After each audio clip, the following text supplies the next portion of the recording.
Good morning and welcome to the Consumer Conference 2021. I'm thrilled to open today's Consumer Conference on Sustainability Consumption on behalf of Nova School of Law. I'm fully aware of the utmost importance of the topic is being discussed today and very happy to welcome such an initiative. Nova School of Law advocates for continuous change in legal education. We believe that the future lawyers need to be trained against the background of four core ideas. First, innovation. Since the world is in incessant transformation and training has to be dynamic. Second, internationalization. Permanently looking for fresh ideas to regulate legal problems, new or old.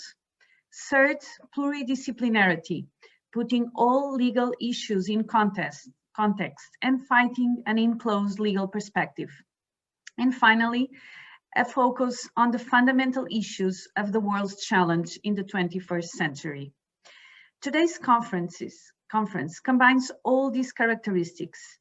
It addresses a topic of actuality in an innovative perspective, combining law with different areas of expertise and dealing directly with two major problems of our times, sustainability and consumption.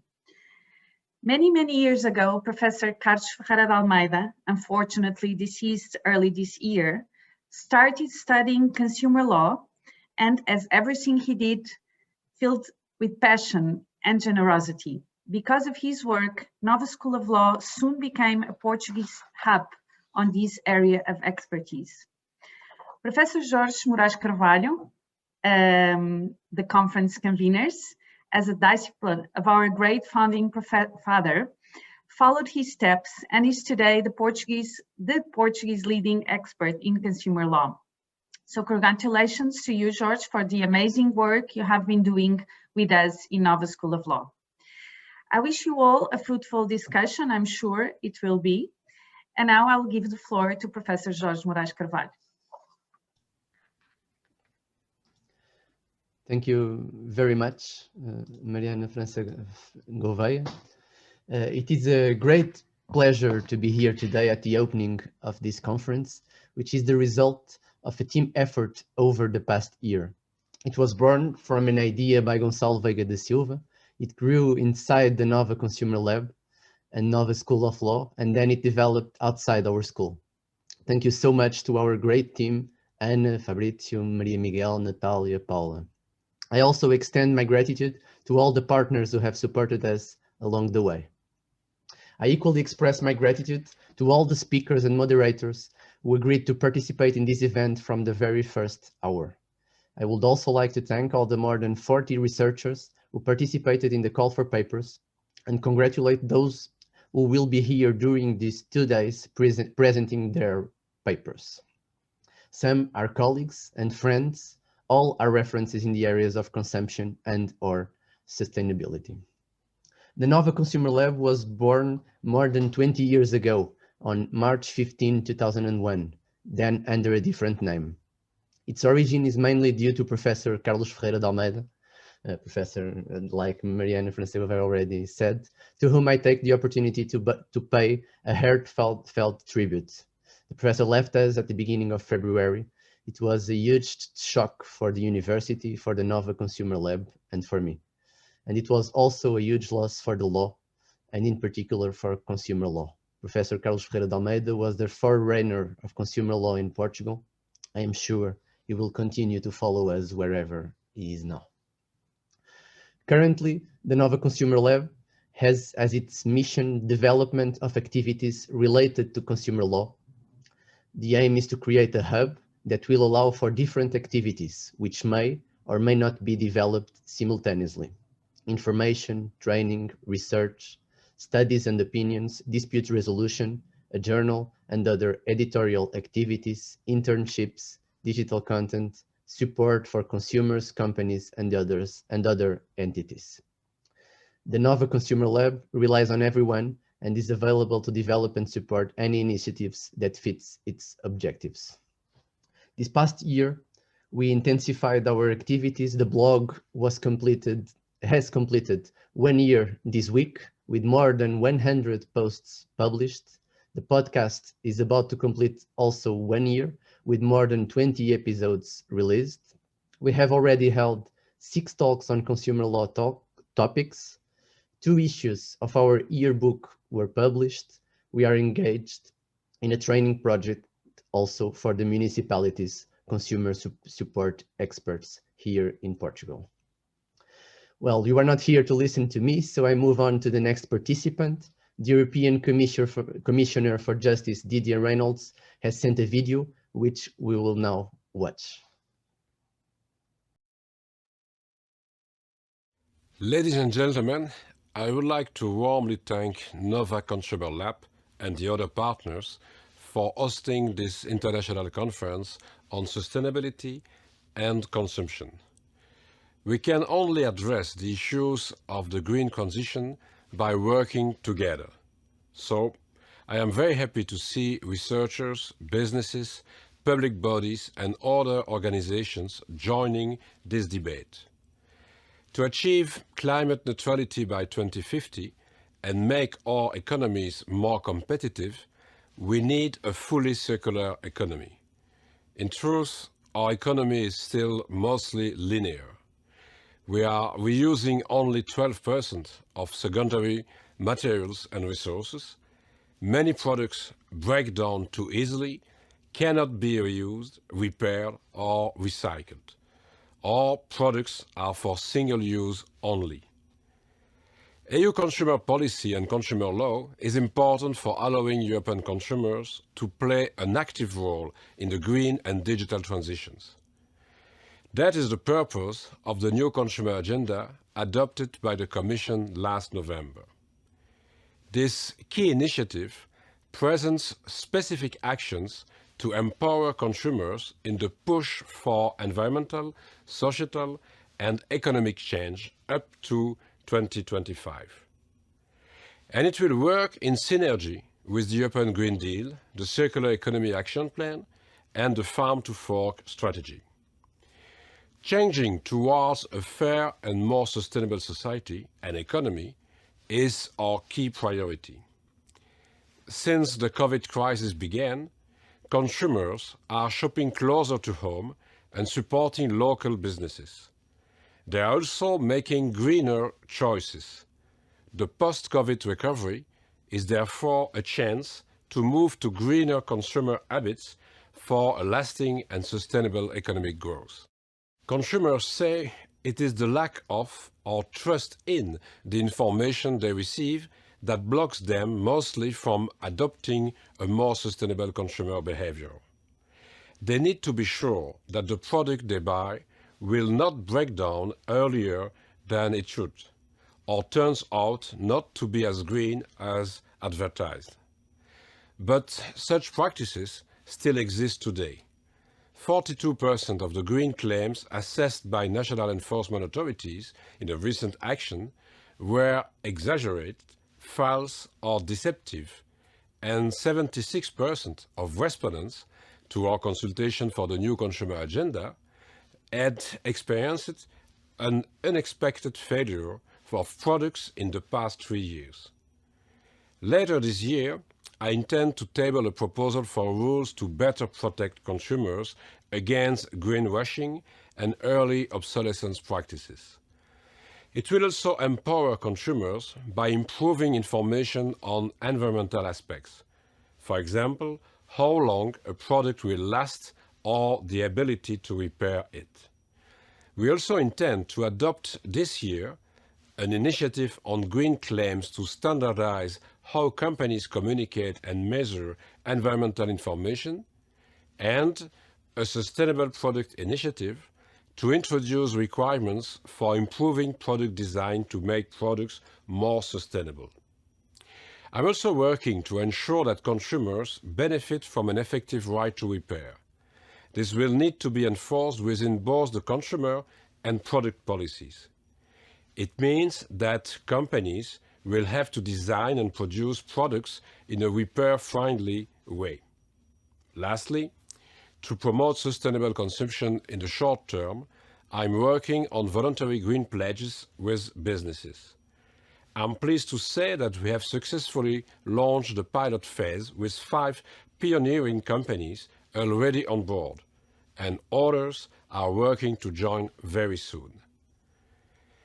Ladies and gentlemen, I'm convinced that all the initiatives and actions at the national, regional or local level will allow the European Union to advance on the green transformation. I encourage all of you to continue providing us with your expertise and views to highlight where the real issues are for the circular economy and sustainable consumption, and how we can better protect and empower consumers in this area. I wish you a very constructive debate. Thank you very much for your attention.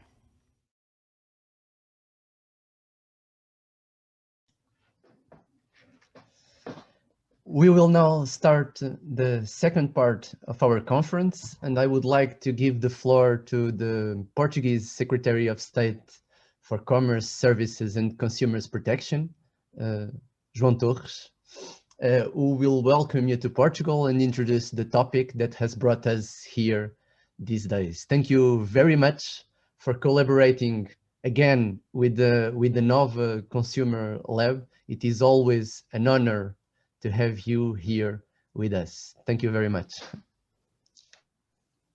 Thank you very much. Good morning, dear Professor Mariana França Gouveia, dear Professor Jorge Morais de Carvalho. It is a great honor for me to deliver this speech in this consumer conference about sustainability and consumption, which surely has great relevance to our collective future. I would first like to congratulate Nova School of Law for the initiative and the invitation to attend this important event. I would also greet the distinguished speakers and everyone who is watching us today. In particular, I will take the opportunity to greet Commissionaire Didier Reynders, who addressed this event in a video message earlier. Ladies and gentlemen, the pandemic we now face has affected consumers in different areas and increased the urgency of relaunching the foundations that allow for the adoption of a more sustainable and effective policy-making process, one that actively involves consumers, empowering them regarding their choices and safeguarding their rights in an increasingly digitalized world. In this context, I truly believe that the circumstances that we are facing are an opportunity for a profound transition to a more sustainable economy that works for both people and the planet. Portugal is presiding over the Council of the European Union, and the green transition is one of our priorities within the scope of public policy of consumer protection. As I already had the opportunity to relay at the time of the signing of the joint paper on the future of the consumer policy of the trio of the German, Portuguese and Slovenian presidencies, Portugal has made a clear commitment to the new consumer agenda. In the scope of the Portuguese presidency of the Council of the European Union, which lasts until the 30th June of 2021, we are also committed to this goal, which is why we have co-hosted with the European Commission the Consumer Summit. It is also in that spirit that we have organized an informal meeting of consumer protection ministers specifically aimed at discussing the new consumer agenda and the future of consumer protection policy in the European Union. The new consumer agenda, whose conclusions were adopted in February, defines as priorities, namely, the empowerment of consumers to adopt more sustainable choices in a self-determined way and combat the early obsolescence of products. This is, therefore, an agenda that seeks to empower all citizens, one that highlights the ecological transition as its main priorities, and it is, in that sense, perfectly aligned with our national agenda here in Portugal. Global change and leadership are needed to decouple economic growth from environmental degradation through an approach based on sustainable development. In this sense, consumers must feel that they are at the heart of the green transition, and it will be crucial to give them the tools to better contribute to this effort. These tools range from informative labels on products regarding their nutritional value, energy consumption, or environmental impacts to more consistent information regarding repairs and the availability of spare parts that bolster a better way for circular economy to grow. I believe that we are faced with a unique opportunity to achieve important objectives relating to the recycling of goods, usable packaging systems, and incentives to the repair rather than discharge goods, among other objectives contained in various strategies, plans, and European directives. I say that it is unique because never in our history has the inventiveness and ingenuity of the peoples of Europe been so great, and neither have we, in any other circumstance, been so pressed to achieve a goal. Together, we are committed to implementing important measures associated with promoting new business models and the production of durable products that are easier to repair, upgrade, and recycle, and that also actively combat programmed obsolescence, strengthening consumer guarantees and the presumption of non-conformity. Monitoring and prioritizing measures that seek to counter false arguments in the context of environmental claims. Empowering and raising awareness among citizens by promoting integrated information campaigns for more responsible consumption. Promoting initiatives aimed at reducing e-waste, cutting costs, and improving the safety and interoperability. Establishing a labeling scheme at the European level to facilitate the correct separation of packaging, thus helping consumers to make informed choices and adopt more responsible and sustainable behaviors. It seems clear that the future framework for the design and manufacture of products should include clear principles and well-defined objectives for the long term, since the ecological change we are seeking cannot happen in its entirety in the short period of time. I believe it is essential that we harmonize the rules for product design and the methodology for analyzing environmental impacts, in order to ensure the coherence of the instruments and their effective application in the European market. On the other hand, we must work together to ensure that products placed on the market are designed to last longer, being easier to reuse, repair, and recycle, Allow me in this field to congratulate the European Commission's initiative when discussing the future of law repair and the recent European Parliament resolution on precisely this topic. Only in this way will it be possible to promote sustainability for the benefit of consumers, not forgetting the creation of a level playing field for businesses. To this end, it is necessary to ensure that consumers and businesses have access to reliable, relevant, and comparable information on rules, guidelines, and product information, be it regarding their environmental footprint, product lifespan, availability of repair services, spare parts, and repair manuals. The Portuguese government is working on the implementation of an important directive concerning some important measures related to the warranty of products and the replacement of parts of such products.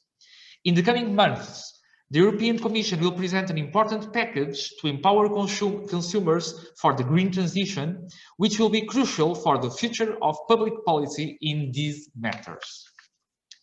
Finally, I would like to point out the challenges of the digital transition, because they are also important and part of our economic recovery here in the European Union and also, of course, in Portugal.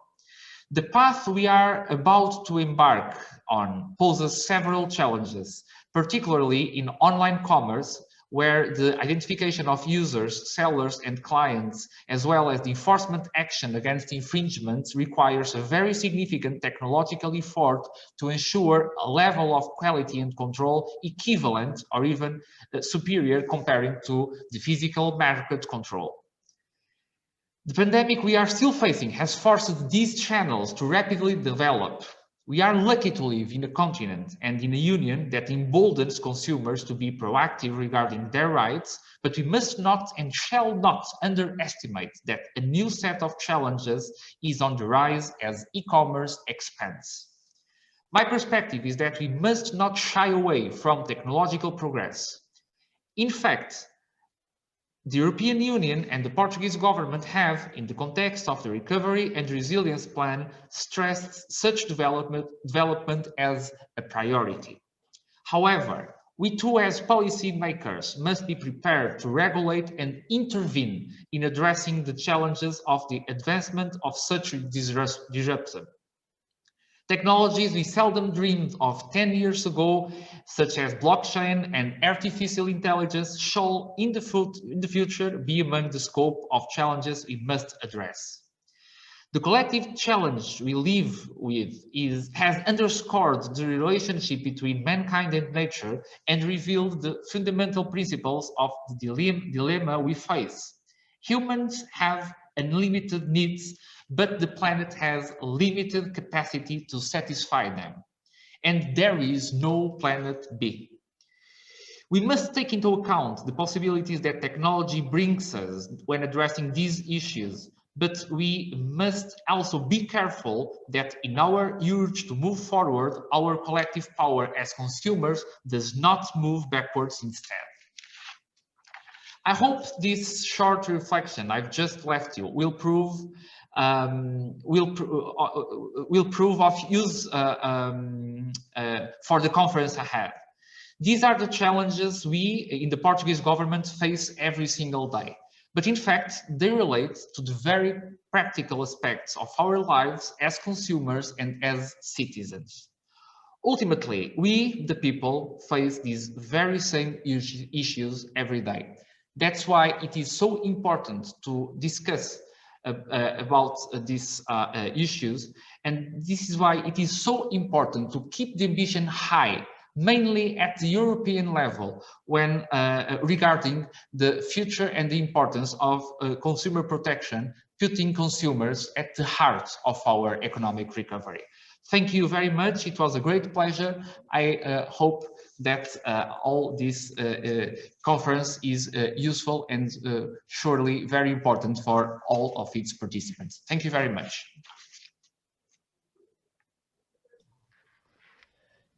Thank you very much. We now, without further delay, move to our first thematic panel of this conference. And I give now the floor to Professor Marculos, whom I also thank very much for his presence at this event, for accepting to be a moderator of this first thematic panel. Thank you very much, Marculos. You are now in charge. Thank you very much, Jorge. Let me first briefly introduce myself. I'm a professor of private law, in particular of European consumer law at the University of Amsterdam. And my task of today is very limited because I basically only have to introduce our speakers for this panel. And I'm very honored to be introducing the first of them, who is Antonino Serra Cambaceres, who studied law at the University of Buenos Aires in Argentina and has been working in consumer protection and consumer law since the 1990s already. And he started his career at Adelco, Argentina's Consumer Protection League, and he created the Argentinian Consumer Arbitration System. In 1998, he joined Consumers International as the legal coordinator at CI's Santiago office in Chile. He was one of the members of the team that drafted Consumer International's Latin American model law for consumer protection, guiding its revision in 2003.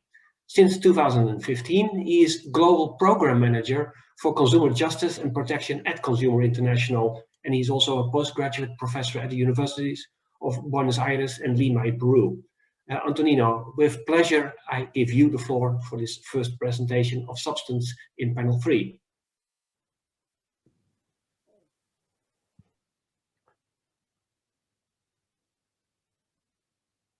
Thank you very much. I don't know if you are hearing me. Okay, thank you very much. And first of all, let me thank Nova Consumer Lab and the Nova University, and especially Jorge Morais, Carvalho, and his team for the invitation to Consumers International to participate in this very important conference. I'm not looking, and I'm seeing myself in the screen right now, and I don't know if I'm on, but hopefully so. The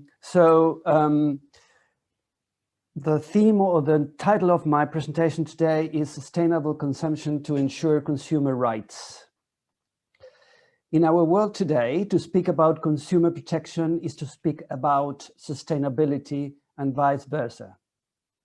There is no possibility to ensure that consumer rights are being fully respected and implemented if we do not tie them to sustainability, to what the planet is requiring us as consumers about contributing to tackle the environmental and social crisis we are facing. This request started many years ago and is still a concrete need. In 1999, the UN Economic and Social Committee, the ECOSOC, passed a resolution to the General Assembly of the UN to expand the UN guidelines for consumer protection to include several additions on sustainable consumption. Consumers International was an active actor in that incorporation, and as we were in the approval of the guidelines in 1995, sorry. The inclusion was the culmination of a long journey that started in 1992 during the UN Rio Earth Summit on sustainability that showed, for the first time, the clear interaction between consumer behavior and protection, with the fact that specific measures and actions related to the protection of the environment must take into account what consumers need to undo. Principle 8 of the Rio Declaration or status, I quote now, to achieve sustainable development and higher quality of life for all people, states should reduce and eliminate unsustainable patterns of production and consumption, end quote. This was the first time where a link between consumer protection and sustainability was put into a clear and concrete relationship, something that was also contained in the well-known Agenda 21 that emanated from the summit. So we can say that sustainability and consumption had their first formal meeting at the international level in 1992. Since then, the synergy advanced to a point where one can't live without the other. Including sustainable consumption into the UN guidelines proved to be a catalyst for the growth of more discussion and study on their interactions, and also made the case in pointing out that all different sectors have a role to play. As the guidelines mention in the guideline 50, quote, responsibility for sustainable consumption is shared by all members and organizations of society, with informed consumers, member states, businesses, labor organization, and consumer and environmental organizations playing particularly important roles, end quote. So when we talk about consumption and sustainability, we are talking about how all of us, consumers, businesses, governments, civil society, academics, trade unions, team up to work together to obtain tangible results in complying with what Sustainable Development Goal 12, this is ensure sustainable consumption and production, patterns is requiring. At Consumers International, we believe in a world where everyone has a fair access to safe and sustainable products and services. We bring together over 200 member organizations in more than 100 countries all over the world to empower and champion the rights of consumers everywhere. And indeed, we believe that we will not have a full success if we don't look to these rights through the lens of sustainability. But it's important to highlight that although sustainable consumption is a matter of attention around the world, there are still gaps in what is desirable and what is being done. In a recent survey to Consumers International members, we asked them if there are sustainable consumption national plans in their countries, and only 30% responded that there is one. And a little less than 40% of the answers were positive when we inquire about government programs on sustainable consumption. However, more low-income countries reported government programs on sustainable consumption and or production compared to high and middle-income countries. These figures shows that governments are not seeing sustainable consumption as an integral part of both the Paris Agreement and meeting any net zero targets they may have. There needs to be a significant shift in policy thinking to bring consumers into the discussion on how countries can meet their targets. Specific action are also still not well spread at a global scale. Only 50% of our respondents of the survey mentioned that their countries have minimum standards for energy efficiency in household appliances, and that disclosure of energy consumption of these appliances is mandatory, while only a bit more of 55% have guidelines for the provision of information on electricity and water consumption to consumers. As we can see, there's still a lot that needs to be done on the sustainability side of consumer protection. Government support to consumer organizations and or programs rises in tandem with economic growth, with low-income countries being the least supported. For example, low-income nations have the lowest rate of recycling, only 7% compared to 83% in high-income countries. In reaching net zero, the major hurdles now lie in the form of everyday consumer decisions, large and small, and how policy can be used to embed sustainable choices in the market and make the green and ethical choice the easiest and most economical for consumers. Consequently, there is an ever-growing need to make sustainable choices easier to identify, understand, and afford. Understanding and unlocking consumers' ability to enact and inspire marketplace change is key for a just transition to a sustainable economy.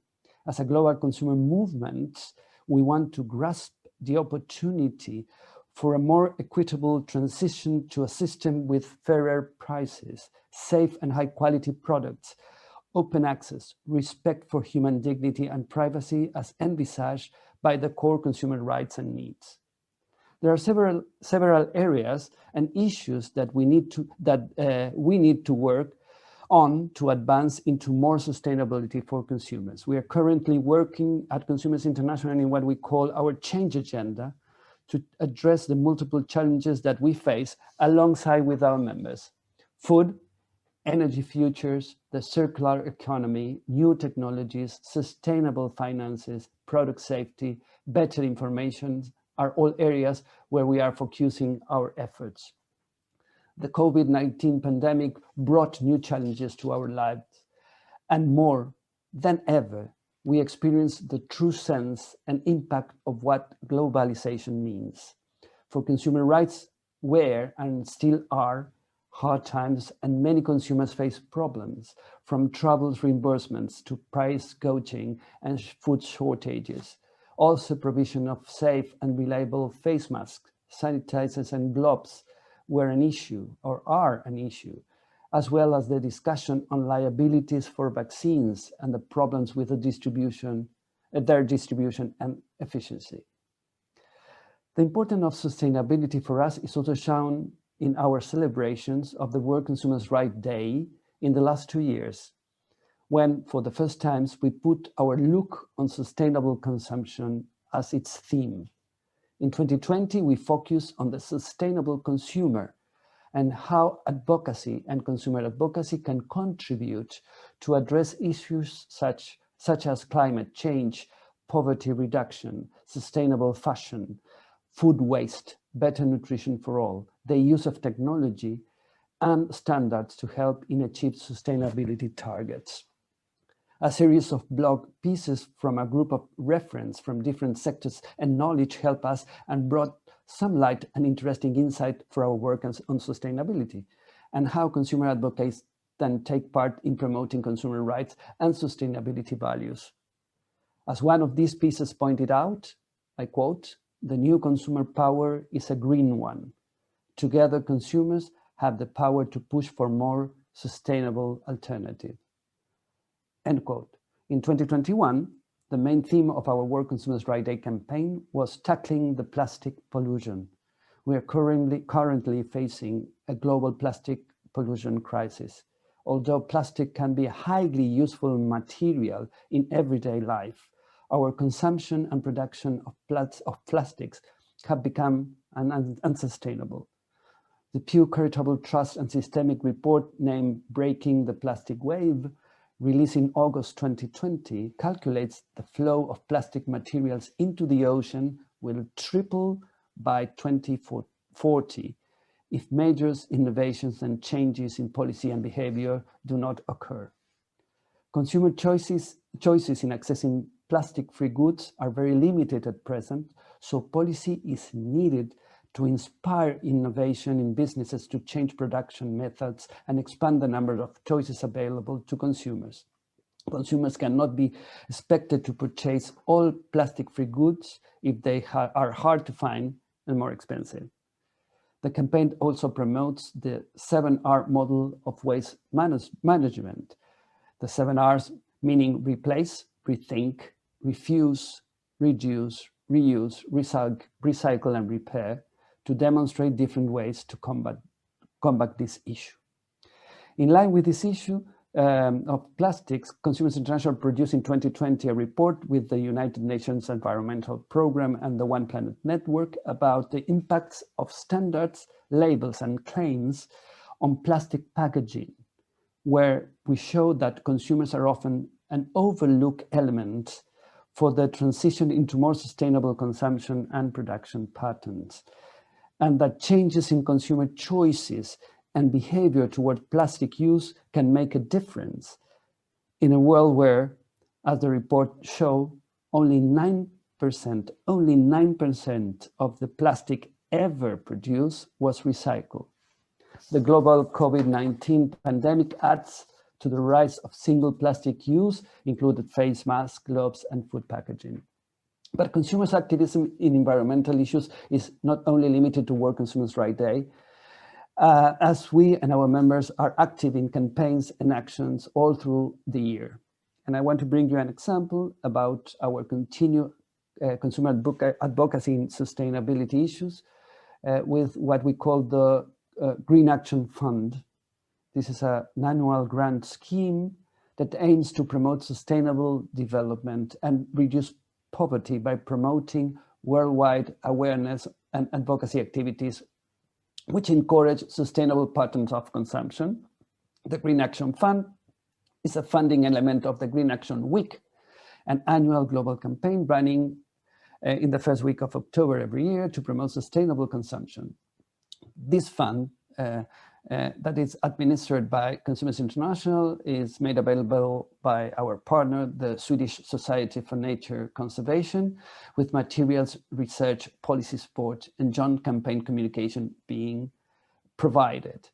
We support, or the fund support projects which are in line with the theme, ways that sharing and collaboration bring more equal and sustainable access to goods and services for the benefit of people.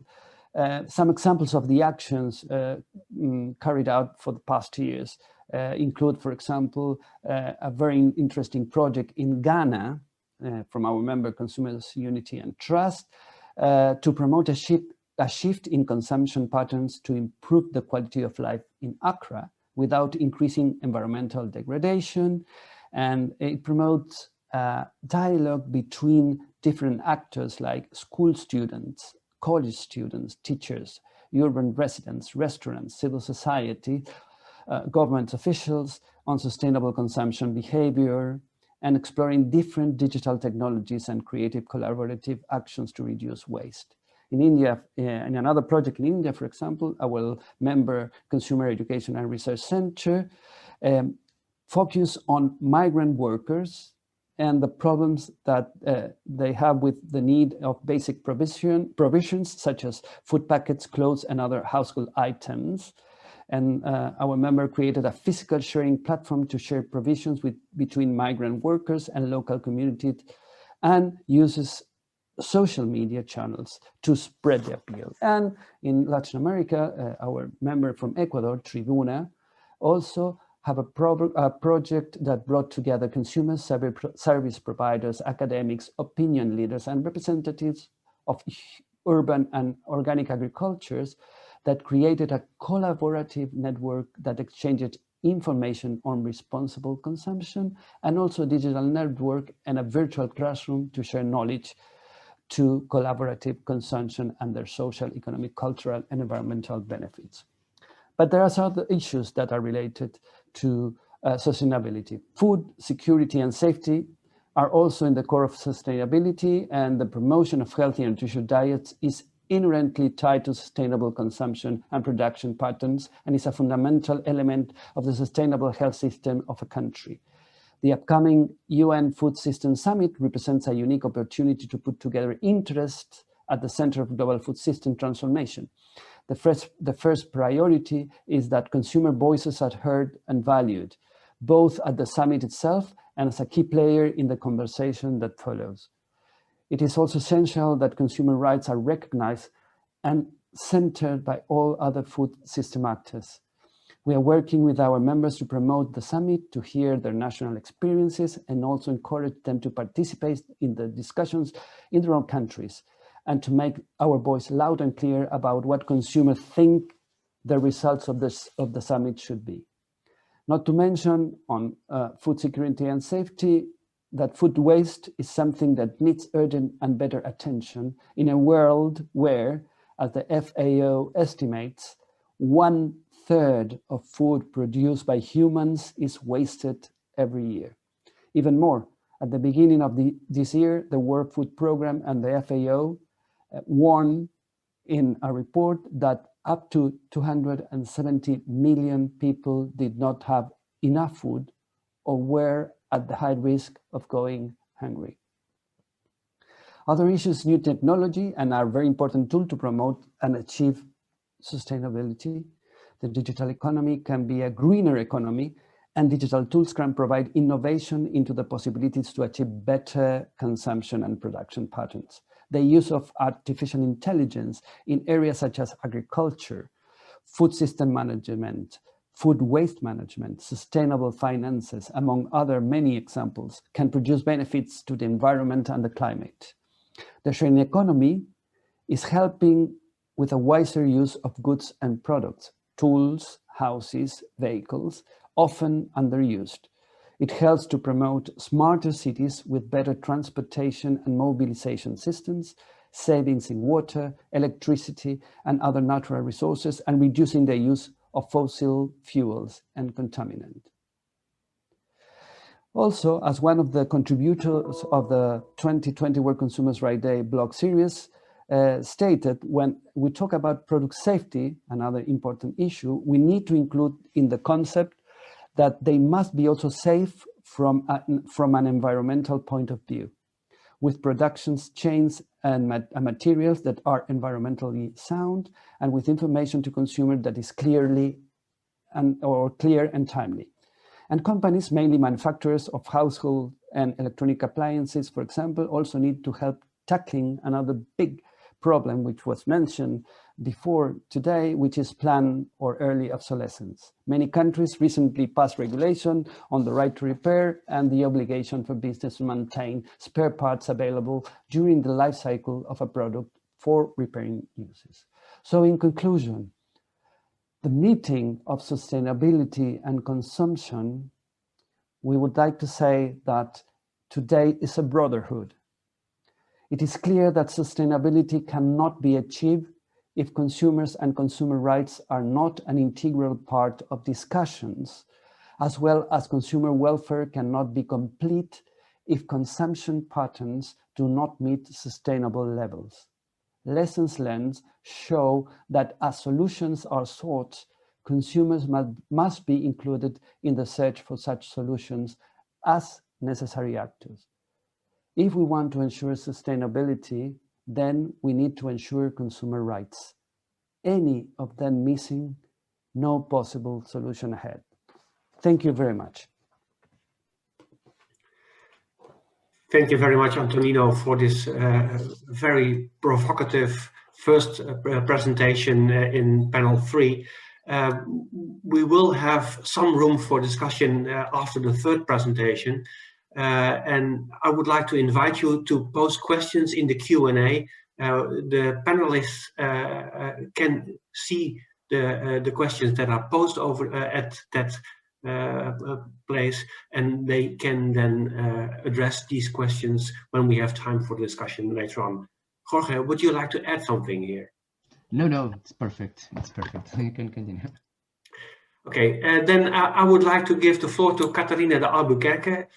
She's a Portuguese lawyer and a human rights activist. So this basically shows how broad this first panel also is. Catarina studied law at the University of Lisbon, and she taught law in, amongst others, Braga and Coimbra. And she has worked, amongst other jobs, for the Portuguese Office for Documentation and Comparative Law, the Swiss Development Agency, the European Commission, UNICEF, and the UNDP.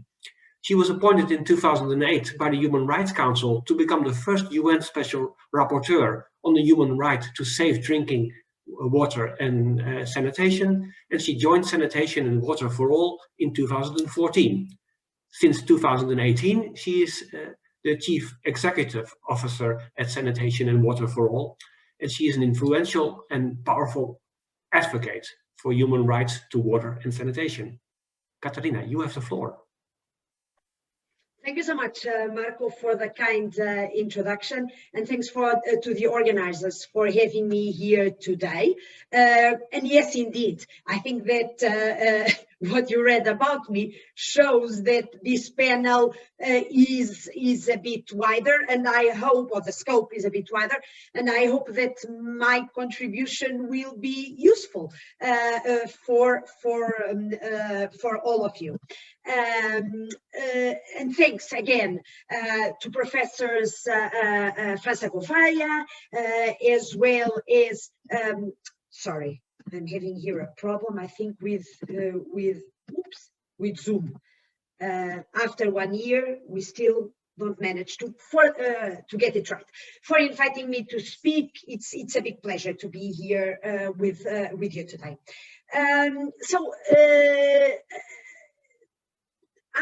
I think it's important for me to give a little bit of background information about sanitation and water for all. We are a weird animal, and we are a UN-hosted global multi-stakeholder partnership that works to achieve political will in order to meet, in particular, the United Nations Sustainable Development Goal 6, which is the one on access to water and sanitation, but also to realize the rights to water and sanitation. So our partners, which are governments, we have over 80 governments, but then also academic institutions and the private sector and UN agencies and civil society.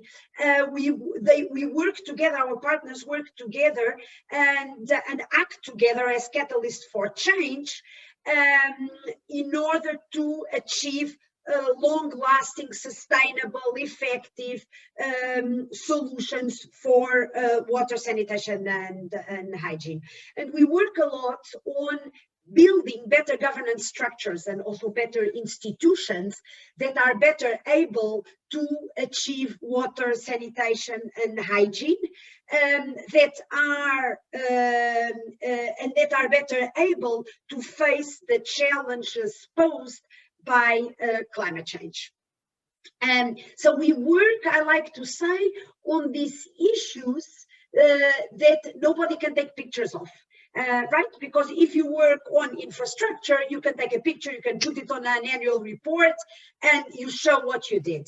I think that the work that we do is a bit less visible, and because it has to do with good governance and resilience, for example, to climate and other matters. So let me use the speaking slot allocated to me to talk about 4 issues. Number 1, the human rights. Number 2, WASH and COVID. Number 3, climate and WASH meaning water, sanitation, and hygiene, sorry. And number 4, scarcity and sustainability. So as you were referring to, Marco, I worked as a first UN Special Rapporteur on the rights to water and sanitation before the UN had recognized the rights to water and sanitation. So it was 2 years after I was into my mandate that the UN General Assembly explicitly recognized these rights and acknowledged that clean drinking water and sanitation are not only human rights, but they are essential for the realization of all rights, and they are basically a prerequisite for the realization of other human rights. And I will transpose this statement to also the Sustainable Development Agenda. Without meeting the water and sanitation goal and the water and sanitation related targets of the Sustainable Development Goals, it is impossible for us to meet other sustainable development goals, from education to gender empowerment, elimination of poverty, the goal on the oceans, the goal on climate action. They are all interlinked. Maybe this is something we could say for any of the goals, actually. Well, I would even think of other implications of lack of water on security, avoiding wars, etc. So, while the progress on this right still has to match the ambition, the recognition, I think, created a great impetus to achieve safe drinking water and sanitation for all. And what we have seen is a growing number of countries also recognizing the rights to water and sanitation in their national constitutions, in their national laws. And an increase of political will and also an increase in the measures taken to create an enabling environment. And the enabling environment, well, means everything. Means consumer rights. It means integrity and the fight against corruption. It means meaningful participation. It means so much. The laws, the regulations, etc. So but still there is a lot to be done. And I think that the last year and the COVID pandemic show us, well, in this as well as in other areas, how fragile progress really is. And how the most vulnerable are more vulnerable and more prone to the deepening of inequalities and prone to losing the access they recently might have gained, even though, of course, there are great things that also have been put in place to counter the negative impacts of COVID. And what COVID showed us is that now it's more urgent than ever to find effective and long-lasting solutions, because as we know and as we hear in the news and everywhere, water, sanitation and hygiene are one of the first lines of defense against COVID. It's a life-saving measure against COVID. And prevention is better than cure, right?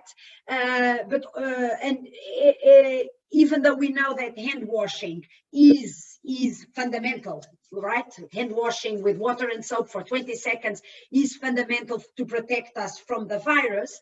Well, it's true that for us to be able to wash our hands with water and soap, we need to have water, we need to have soap. And there are 3 billion people in the world that don't have, for whom this is a luxury, who don't have access to water and soap. This is this is over 1/3 of the world's population. And very often these are, of course, the most marginalized who don't have access to water and soap, people with lower incomes, with disabilities, chronic diseases, people living in slums, informal settlement, refugees, migrants, etc. So these people have been disproportionately impacted by the multiple crises related to COVID. But it's also true that there have been fantastic measures put in place by several governments. For example, halting cutoffs of water connections during this period for people who cannot afford to pay because they lost their jobs in the context of the pandemic, for example. So there have been also measures put in place in order to guarantee sustainable access to water and continued access to water, sanitation and hygiene. Of course, those who are experiencing the most severe impacts of climate are also often the most marginalized and excluded, including in terms of access to water and sanitation. And there are clear interlinkages between climate and climate change, and the availability, accessibility, and quality of water and sanitation. But these linkages are very often not recognized in national climate commitments and policies. So when we look, for example, at the nationally determined contributions that states prepare under the UNFCCC, the UN Framework Convention on Climate, we see that the number of countries referring to water in their NDCs or in their national adaptation plans is ridiculously insignificant. On the other hand, what we also see from our government partners is that countries that are preparing strategies and plans for water, sanitation and hygiene, they don't integrate them, climate into their work, into those plans. Climate change, as we all know, increases the variability and decreases the predictability of water resources. With the floods, with droughts and rising sea levels, the need for climate resilient systems is evident. And if our systems are not fit for purpose now, they cannot cope,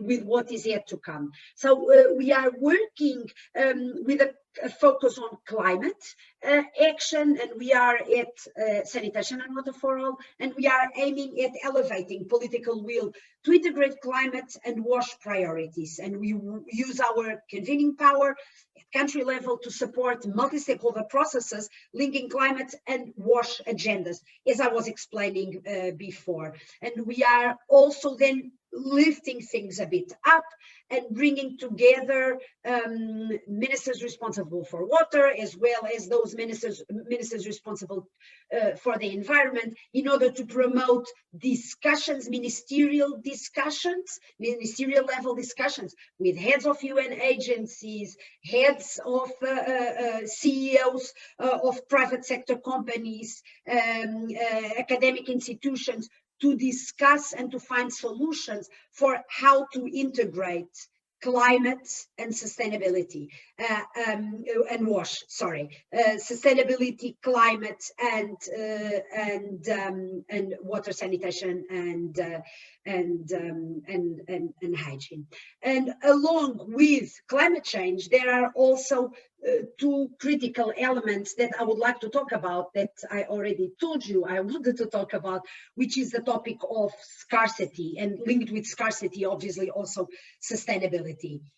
Water scarcity will be, is already a defining issue of the 21st century, and sustainability is becoming an increasingly difficult challenge as water resources are being overused or polluted. Nowadays, we have the same quantity of surface water available that we had at the time our planet was formed. But despite the fact that we have increased and still are increasing the per capita water usage of water, water is not yet being treated as a scarce resource, at least not in every country in the world, including not in every country where scarcity is an issue. So water scarcity already affects every single continent on Earth. As I was saying, water use has been growing globally at more than twice the rate of population increase over the last century, and an increasing number of regions are reaching the limits at which water services can be sustainably delivered, especially in arid regions.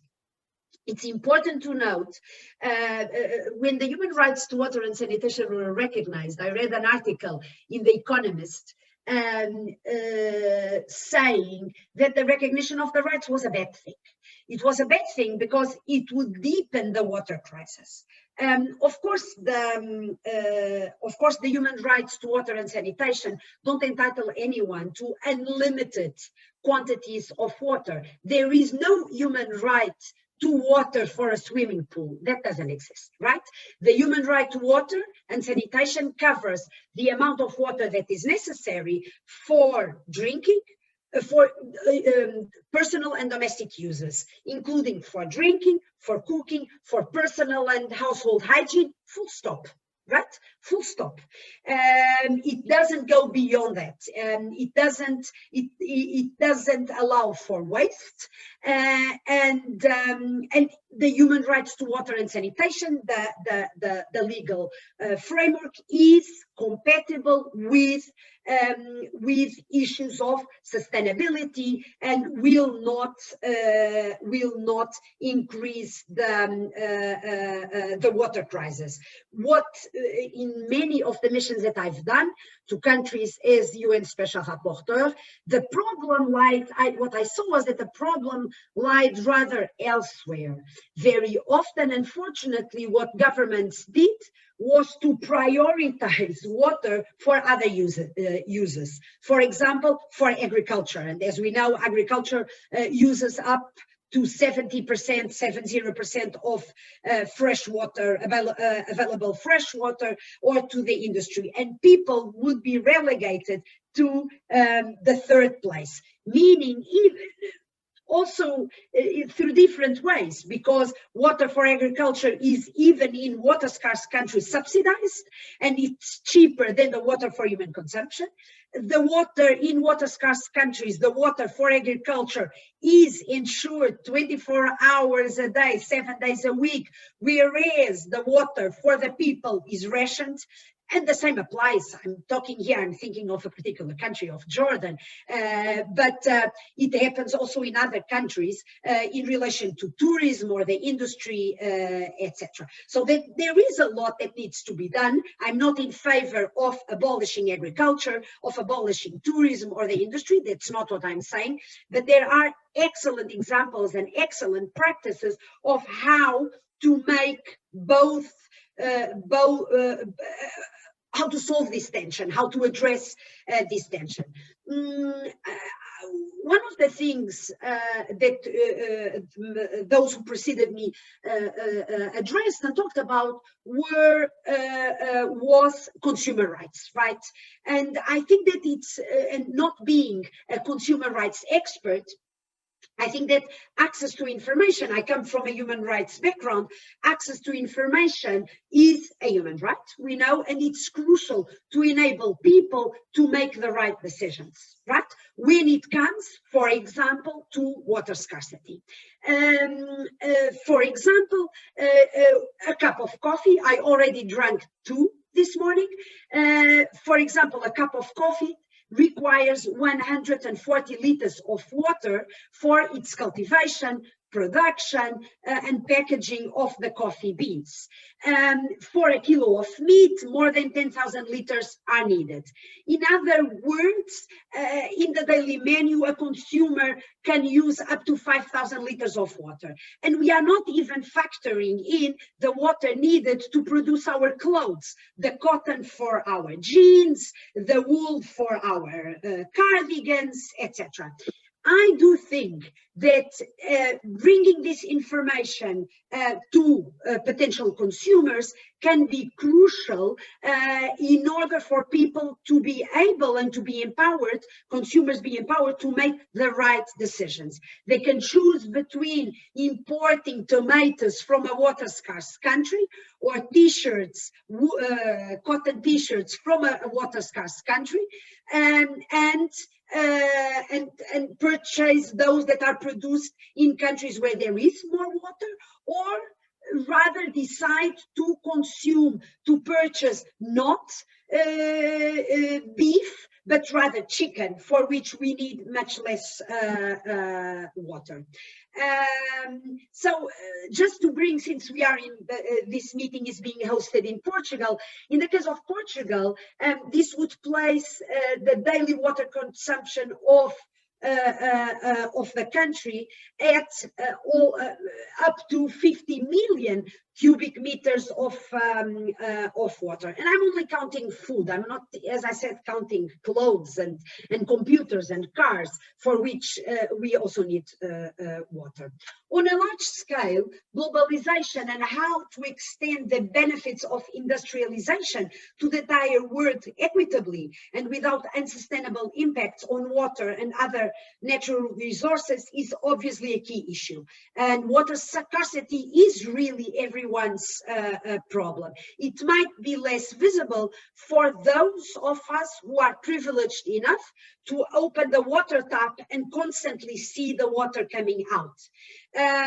But we know that in addition to the problems that I was mentioning, more than half of the world's population already lives in urban areas, and by 2050, more than 2/3 of the global population is expected to live in cities. On the other hand, most of this growth is occurring in developing countries, which have limited capacity to cope with these rapid changes. The growth will also lead to an increase in the number of people living in slums who tend to suffer from the very precarious living conditions, including without access or with inadequate access to water and sanitation.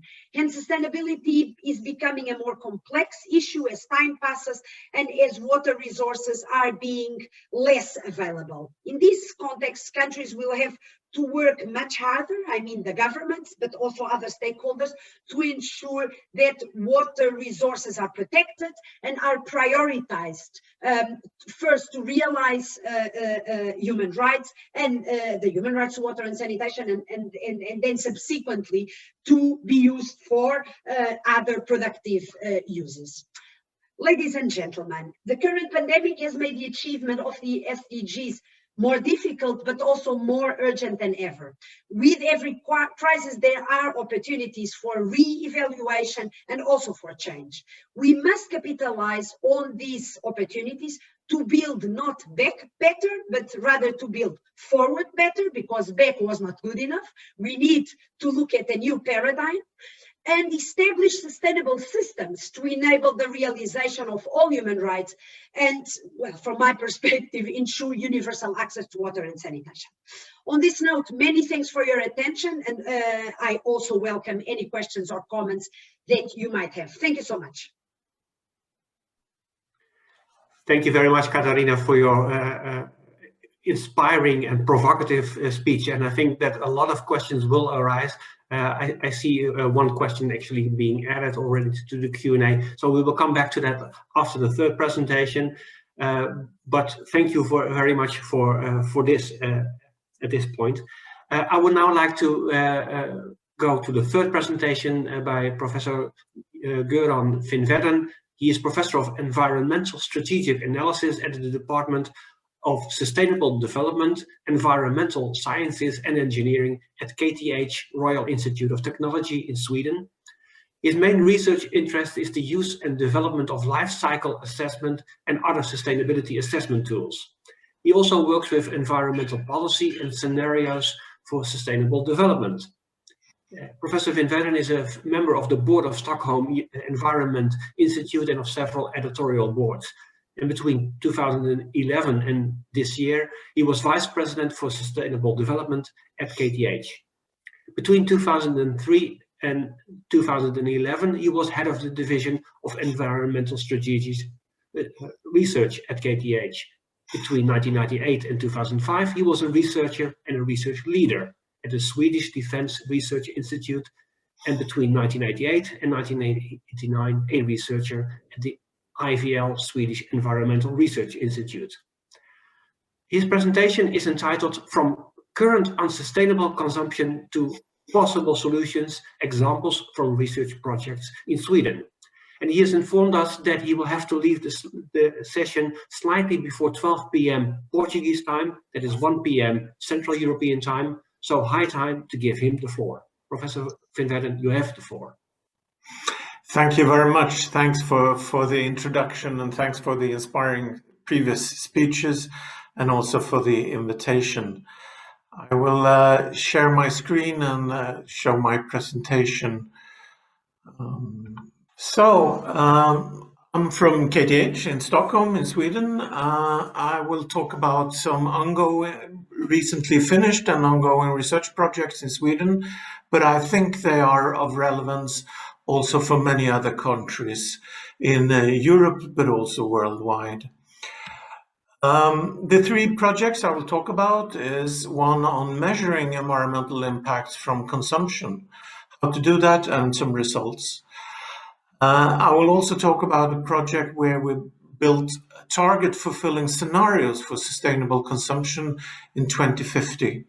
And lastly, I will talk about a project on from niche to mainstream. How can we move from current sustainable niche practices to mainstreaming practices?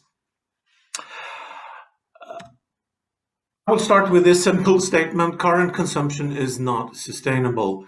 And just to show one example of this, this is a diagram showing the relative change in global GDP, the global material flows, and global carbon dioxide emissions. So the orange here is the global GDP from 1970 to a couple of years ago, and it has increased more or less constantly. There were financial crisis a decade ago.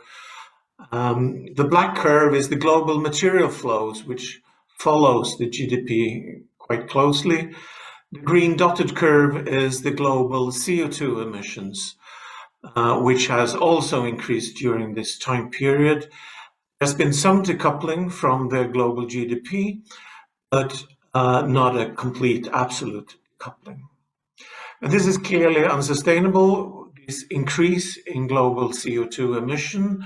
In fact, we need to decrease the global CO2 emissions. This picture is from the International Panel of Climate Change, one of their latest reports. And this figure shows scenarios of emissions of carbon dioxide in order to reach the 1.5 degree target, so that the temperature increase on the Earth is limited to 1.5 degree. And we are here. The emissions has increased, and we are approximately here. And now, in order to reach this target, which we have committed us to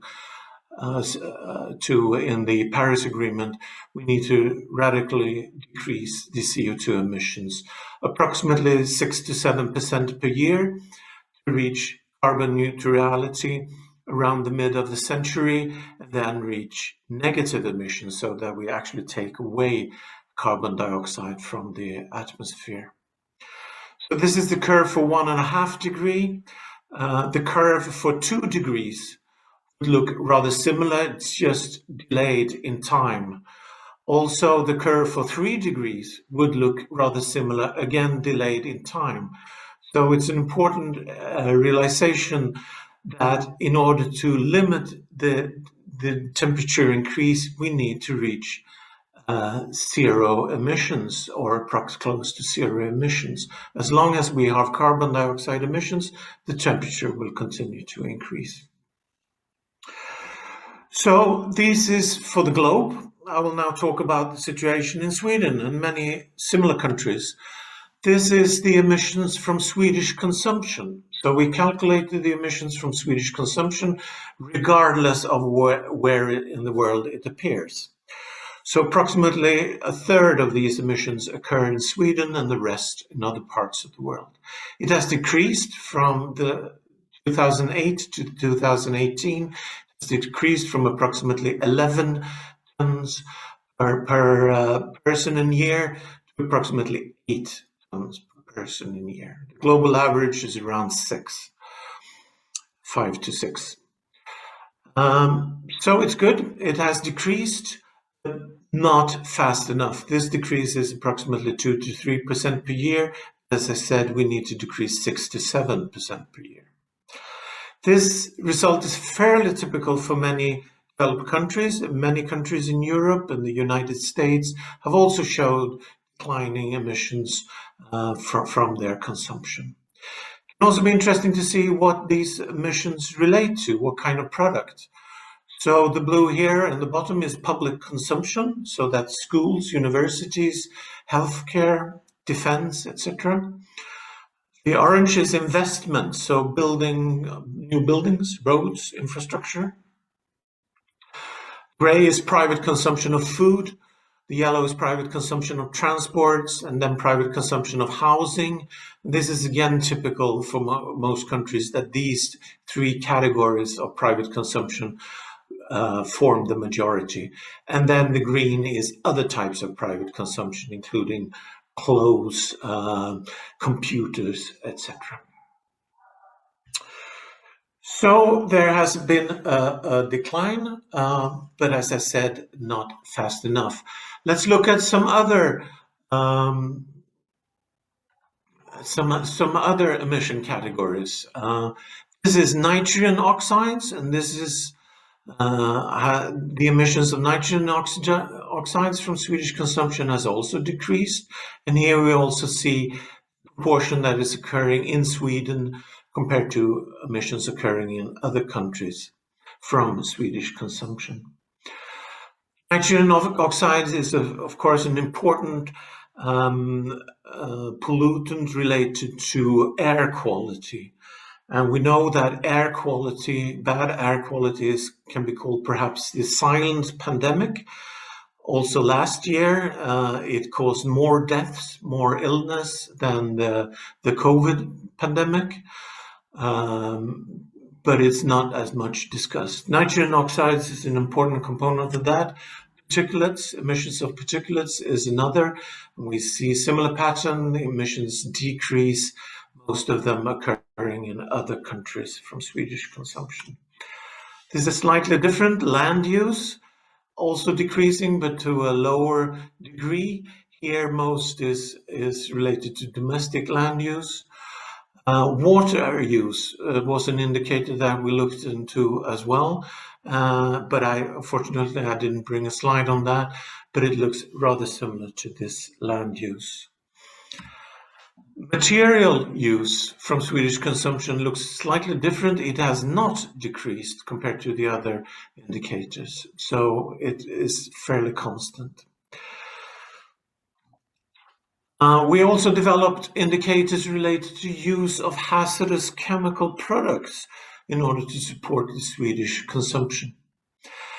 And we can see that many of the use of hazardous chemical products are related to different product categories. Chemicals and pharmaceuticals is one important category. Here, most of the use of hazardous chemical products is related to production in the rest of the EU. Sweden is very low and non-EU is higher. So this illustrates that for this area, the lawmaking and the directives, etc., within the European Union is very important also for Swedish consumption. Construction, new buildings, dwellings, so the maintenance of buildings is also important, and then other consumption products take up a fair share, again with the rest of EU as most important, followed by non-EU and Sweden. So we see for all the indicators we developed for impacts from Swedish consumption related to hazardous chemicals, we see that the emissions and the use of the chemicals occur mostly in the rest of the world. Use of hazardous chemical products, use of pesticides, use of veterinary medicines, which is mostly related to food. Impact of emissions, human toxicity, ecotoxicity, and total emissions, they occur mostly in the rest of the world. The opposite is, however, true for the value added. If we look at Swedish consumption, the value added, where does the money end up? So most of the money ends up in Sweden, takes up approximately 3/4, and only a quarter of the value added related to Swedish consumption ends up somewhere else in the world. So this is an interesting picture, I think, from an environmental justice perspective, that from Swedish consumption, the money ends up in Sweden, whereas most of the emissions and the pollutants ends up in other parts of the world. Again, this is fairly typical for countries like Sweden. So, conclusion so far, current consumption is not sustainable, but then we asked, what could sustainable consumption look like in Sweden in the year 2050? Is it at all possible? Would it be possible? So what we did was develop target fulfilling, so-called backcasting scenarios for Sweden in 2050. And of course, the important thing is then the targets. What are the criteria for sustainable consumption here, for sustainable development? So we used 4 targets, 2 related to environmental aspects and 2 related to social aspects. So the environmental one was related to climate, to limit the emissions from Swedish consumption to 0.82 tons of carbon dioxide equivalents per capita in a year. And then an emission target for land use. These targets are based on sort of a global average per capita in a year. And then the social targets are that all residents should be entitled to participation and influence in political choices and decision-making that affects their lives. And the other social targets would that residents should have sufficient access to resources and services related to housing, education, social care, food, social security, and favorable conditions for good health. So could we then develop scenarios? Well, we developed 4 scenarios, 4 backcasting scenarios that was sort of built on some leading ideas that are influential in current debates. One related to collaborative economy, that the citizens' governments based on sharing resources, sharing goods, times, and skills, and strong networks. Second scenario was related to circular economy, the welfare state, so fairly strong government, supported by the industry, much focus on circular economy aspects such as reuse, repair. Local self-sufficiency, completely different scenario where household production in locally government communities. And the fourth, completely different again, automation for the quality of life. So continuation of a very strong digitalization where robots produce much of our products while citizens enjoy leisure time. So radically reduced working time in this scenario. So all these scenarios were for sustainable building and planet, and one aspect is that we didn't start with having a starting point that there should be an economic growth. Typically, when you build scenarios, projections for the future, you assume an economic growth. We didn't do that. We said that this is open whether it will be an economic growth or not. The important thing is that we should fulfill these targets that we discussed. And related to this, there could also be a decreased consumption level.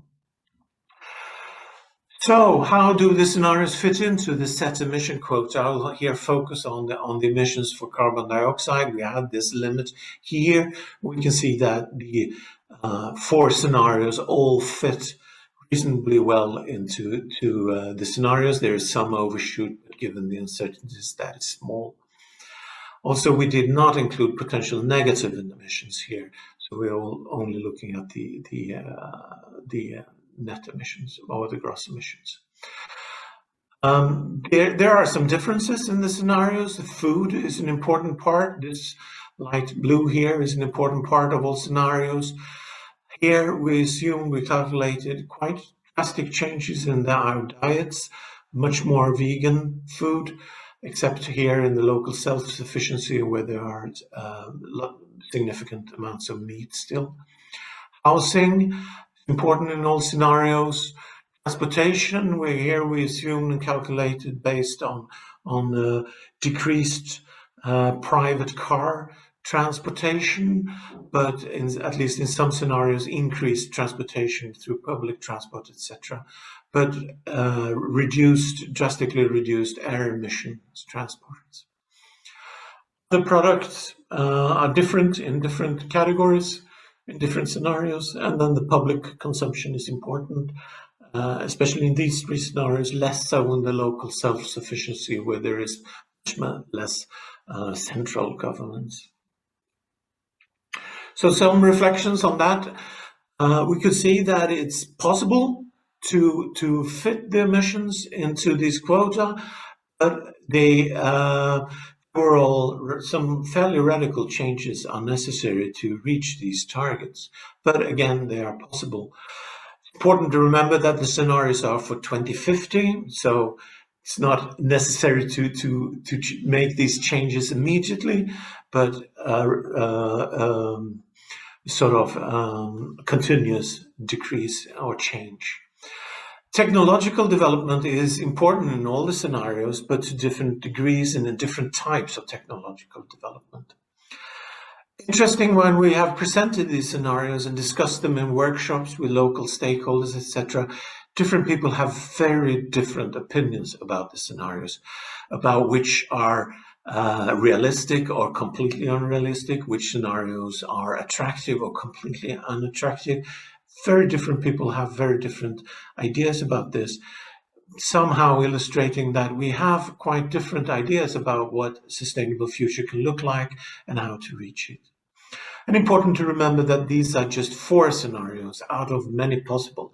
These are not projection, these are target fulfilling scenarios.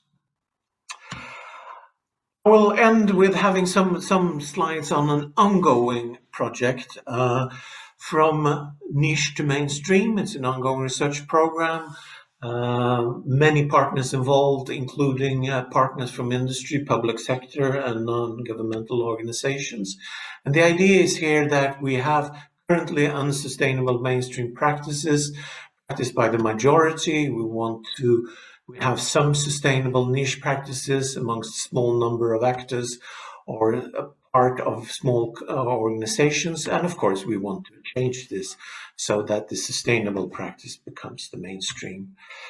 We are focusing on 3 areas: food, furnishing, and vacationing. We are mapping emerging sustainable consumption practices. We are looking at potential and consequences related to environmental impacts, environmental rebound effects, public health, employment effects. We're looking into transformation processes, looking at what can citizens and consumers do, what can business do, what can policymaking do. We're building some synthesis and roadmaps. I'd like to finish with just some results so far. As I said, it's an ongoing project. We looked at current private consumption and looked into how much can be reduced using what is available today on the market. So just by using the currently best practice, we can reduce emissions in these 3 areas 40% of the greenhouse gas emissions. So radical changes are possible already now, but more fundamental changes are also needed. So we're also looking into sufficiency strategies, work time reduction schemes, which can also be connected to enhanced well-being. Looking into business models, we see that leasing, renting, etc. are becoming accepted and appreciated, especially for social and functional values rather than the environmental reasons. And looking into policy making, we see that aspects as fairness and effectiveness and targeting companies are very important for the public acceptance of policy making. So thanks for the attention. I'll end there. If you're interested in some of these results, the key references and publications are available on these different websites related to the 3 different projects. Thank you very much. Thank you, Goran, for your again a very different perspective on sustainable consumption. And I would now like to give the possibility for the audience to pose questions to the 3 panelists of this third part of the conference. We already have a few questions in the Q&A. I would like to invite everybody to answer, to put questions over there. The first question was posed by Marta Santos Silva from the University of Maastricht and the Catholic University of Leuven in Belgium. So a Dutch-Belgian cooperation there in the person of Marta. And she puts a question to Professor Serra Cambaceres. She says then the plentiful examples that he has given us show that for as long as sustainability is perceived by consumers only as a social rather than as an individual good, and a rather cumbersome one, given the difficulties of access to sustainable products and services, they will lack the needed motivation to push the green revolution they are being empowered to. What is your reaction to that?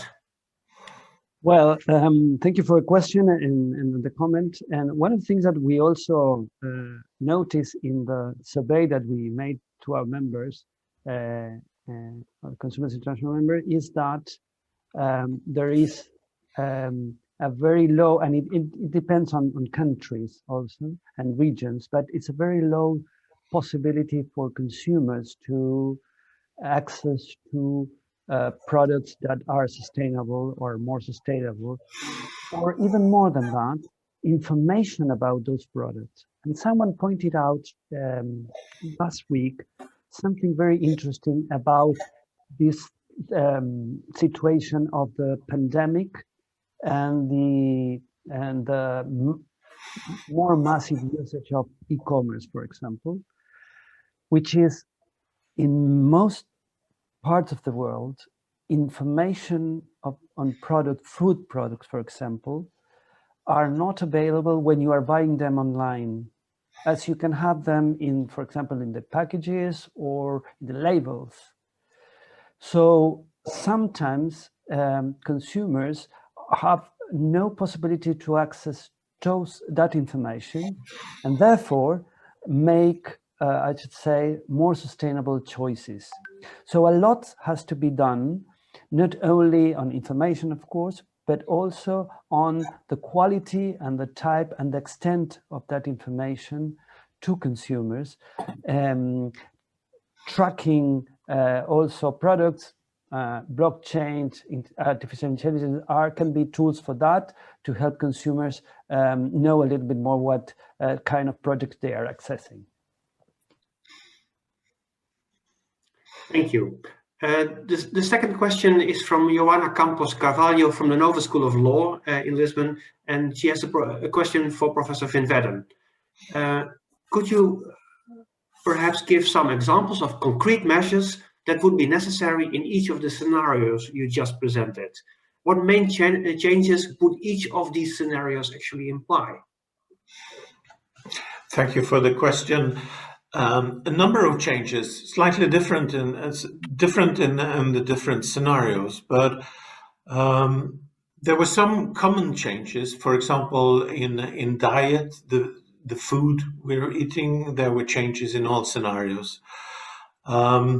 Related to housing, the way we live, there were also some changes similar changes in all the scenarios, but the mixture was slightly different.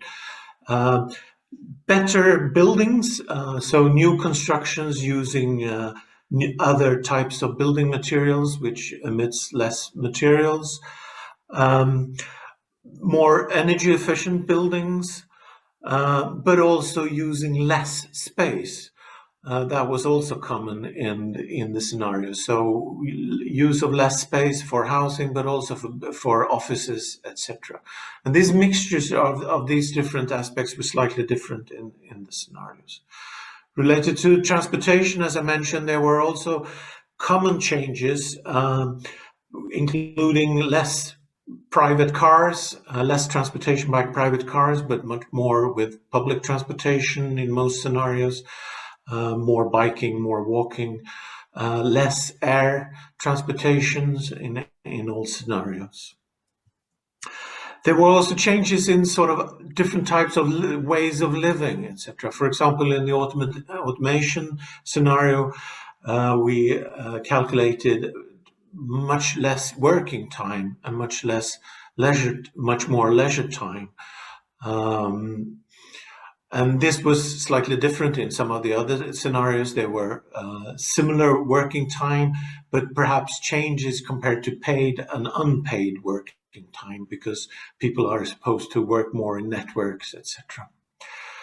So quite a number of different changes. And of course, how to make these changes? Well, it's very important that the values among citizens must change. We must prioritize different and elect politicians that make different choices. So what we really need is ongoing discussions about what we prioritize and how to achieve different things. And changes are possible. One of my examples when I discuss changes is when I started my working life 30 years ago, I was allowed to smoke in my office, and for most of us that would be completely impossible now. Smoking is completely forbidden in most offices. So this has the attitudes towards smoking has changed during these decades, and that has been a mixture of information campaigns about regulations and economic policy instruments. So changes are possible. Thanks. Thank you. I have two questions I would like to combine now. The first question is by Raquel Carvalho. She asks, basically to all three of you, I would guess, do you think the path to go is to involve public policies upfront and then individuals? And we have a related question by an anonymous attendee indicating the question whether our personal behavior really makes a relevant difference. So what is the way forward, individual behavior or public policy? Catarina, will you answer first, please? Thank you so much. This seems to me, it's a bad comparison. When somebody asks a kid, who do you prefer, mom or dad? I think we shouldn't choose. I think we need both. We need the personal behavior and the public policies. As a lawyer, I would say, however, that it's the governments who have the legal responsibility to make things happen, right? To ensure sustainability, to realize the rights to water and sanitation, to protect consumers' rights, to adapt and mitigate to climate change, etc. So governments must set the enabling framework. They must put in place the necessary legislation, and Goran was referring to the importance of this mix, of this package, when he gave the example of tobacco. We need public policies, we need legislation, we need campaigns, and all of that will contribute and have a decisive impact on our own behavior. And also in the, yes, because it will also change our mindset. Of course, in parallel, we also have an important, how do we say, influence, we as individuals, in also then influencing and shaping the public policies and the legislation, etc. So it can be a virtuous cycle. Right? But from a legal point of view, I would say, well, the governments have the obligation. If the governments don't move the way we want, we also have the power. As people, we have the power to nudge them, to put pressure on them, and to create this virtuous cycle. Over. Antonino. Thank you. Well, I can't agree more with Catarina. I'm 100% okay with what she said, and I want to add one thing, which is, or two things. The first one is, of course, we need to seek all of that, public policy, individual behavior. The weight of the responsibility, so to speak, obviously is different.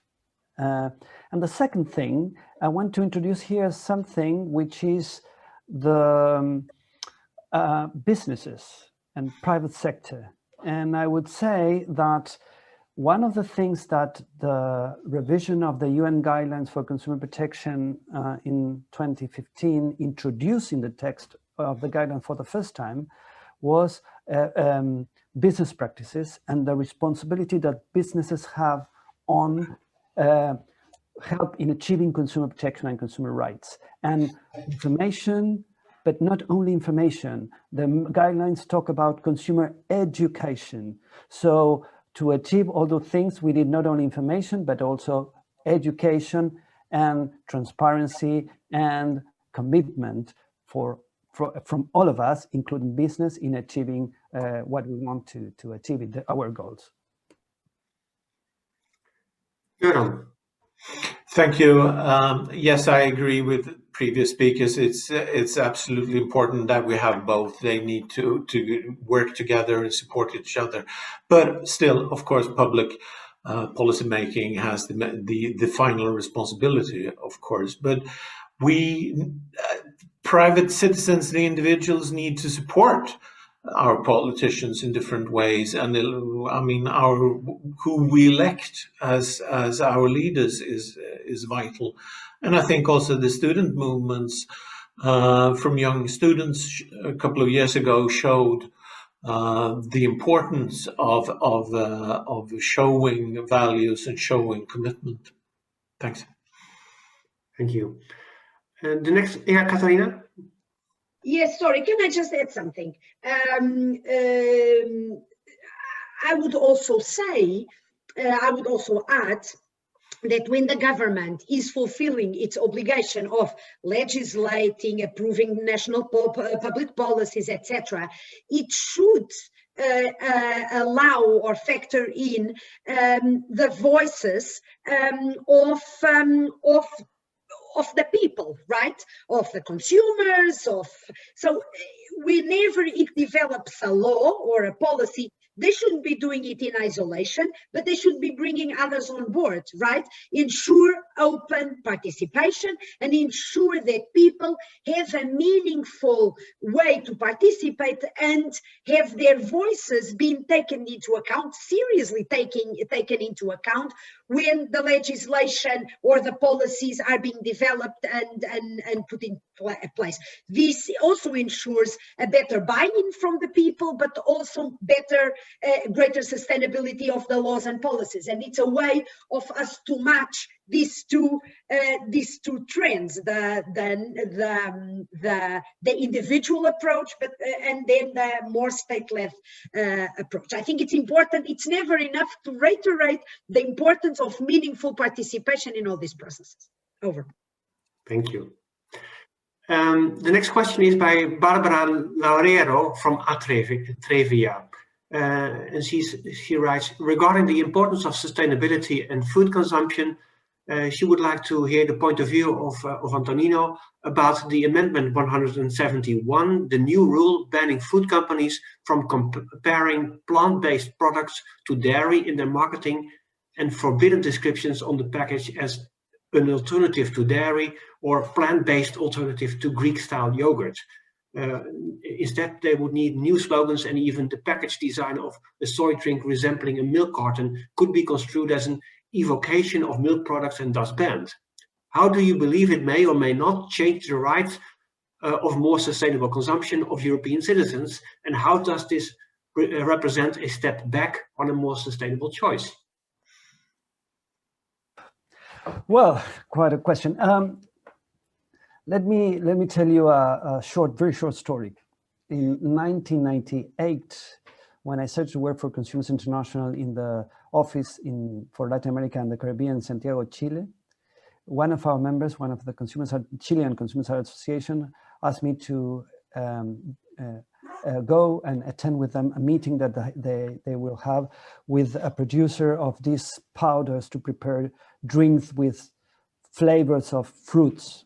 It was 1998, and the discussion there was that the Consumer Association was asking the company not to put a picture of the fruit on the packaging because, in fact, the powder does not contains at all natural fruits. It's all artificial flavoring of oranges and apples and so on and so forth.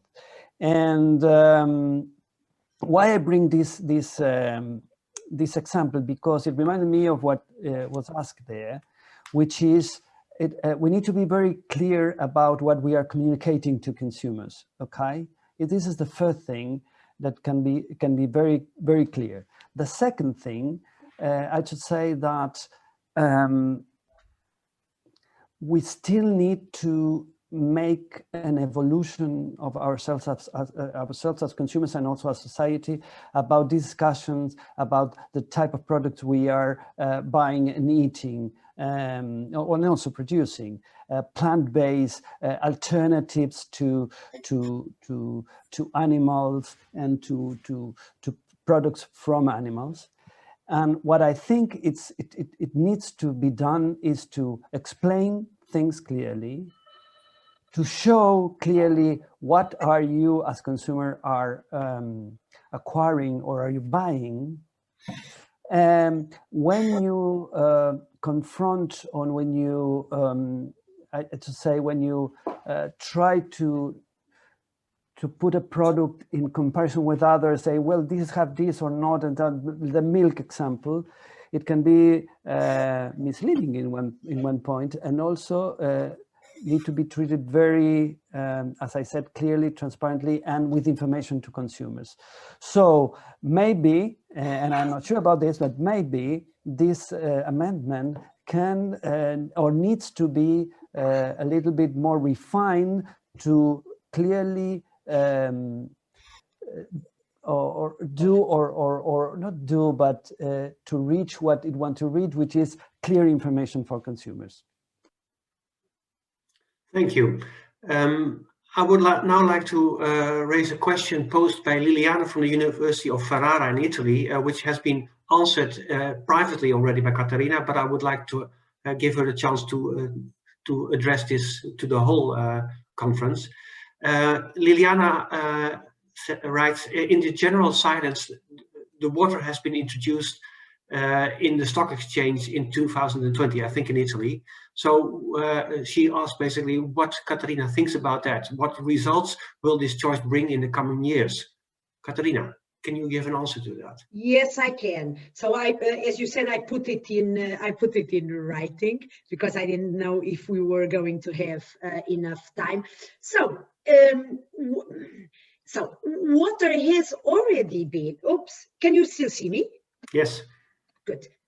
So water has already been in the stock exchange. I remember before, for a long time, for example, the São Paulo water provider, which is called Sabesp, it's a public company. Like I think that 51% of the capital is in public hands and 49% in private hands. And they are on the New York Stock Exchange and in the São Paulo Stock Exchange. And already this, in my humble opinion, causes serious problems. And let me give you one example. I was in Brazil in 2014, and there was an extreme drought in the area of São Paulo. And I overflew the reservoirs, the water reservoirs of Sabesp, and there was literally no water, like 2%, 3%. And they were rationing water off the people. What was interesting, when I talked with several people, several stakeholders, I was told that the company Sabesp was allowed to increase the tariffs in order to have money to enhance the capacity of storing water for the city and the outskirts of São Paulo, obviously. They raised the tariffs, they did not increase the water storage capacity, and they shared the profits with shareholders in New York and São Paulo. I remember at that time violently criticizing the government of São Paulo to a point that the governor of São Paulo wrote to the UN Secretary General complaining about me and saying, please correct what she's saying. And of course, not of course, but he didn't, because so this problem already exists. It's nothing new that water companies are on the stock exchange, and that when there is no proper, adequate, sufficient regulation, this can already lead to violations of the rights to water and sanitation. So this is number one. Now, number two, is what happened in last year, in December last year, which is the decision to put water in the futures market.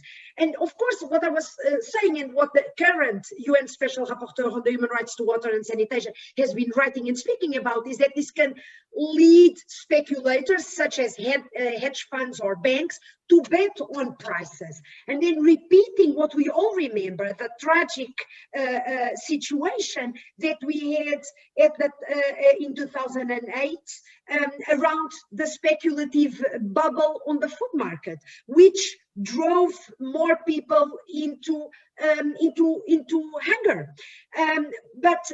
Well, maybe the media has not been picking up this sufficiently, but definitely the new special rapporteur has been writing about it, he has been speaking about it, and he, if I'm not wrong, I didn't have the time to double check, but I think that one of his next reports will be precisely about the situation. So, of course, if you then ask me, Liliana, can the rapporteur impose his opinion on anyone? No, right? It's just his opinion that, connected with the work of civil society, can lead to change.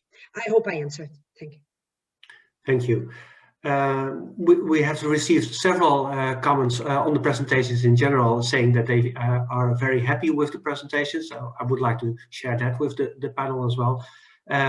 Including a comment by Nezie Tekman, who says that indeed we need both public policy and consumers individually acting. a question by Joasha Luzak from the University of Exeter, which basically ties in with a question I would like to raise myself as well, so I'll combine the two. Joasha writes, when we talk about providing consumers with better information that would lead to more green choices, and her question is, can we actually achieve that? Even if certain standards are set that would clarify what is actually green and what is actually sustainable, would we be able to reach consumers with such information, considering the information overload, the lack of knowledge of green targets, etc.? And in that respect, it is probably a good thing basically to point at the ineffectiveness of many of the information obligations that we currently have in, for instance, European consumer law. So is information obligation, as for instance, suggested by Catarina, also with the right to water there, is that the way forward in your views? Goran, would you take the floor, please? Thank you. I think this is an interesting topic. I think what we are learned from research in this area is that information is by itself often not a sufficient instrument. Information by itself is not enough. Information reaches mainly those that are already interested. If we're looking at green consumers, for example, more information about green products reaches the already interested green consumers. But information is necessary to complement other policy instruments, to motivate them and explain why. So when you introduce new regulations or new economic policies, it needs to be combined with different types of information packages. So information is crucial, but not enough. Thanks. Thank you. I've seen Catarina nodding vehemently, so maybe you want to say some words on that as well? Look, I want to say that I fully agree with what Goran just said. However, I don't do research. I haven't done research on the impact of information. What I see from the partners of our partnership, and which comprises over 300 governments and companies and etc., I see exactly, empirically, exactly the same. That sharing information is not enough, that we don't change behaviors just by sharing information. However, we cannot change behaviors without sharing information or making information available. It's one of the ingredients. It's one of the ingredients that goes together with some of the stuff that we do is training civil society organizations, working with local media, empowering them, working with other types of organizations and even empower private sector in order to make it available. So it goes together with other actions, but it is indispensable. Can I tell a story very quickly? I was visiting a country,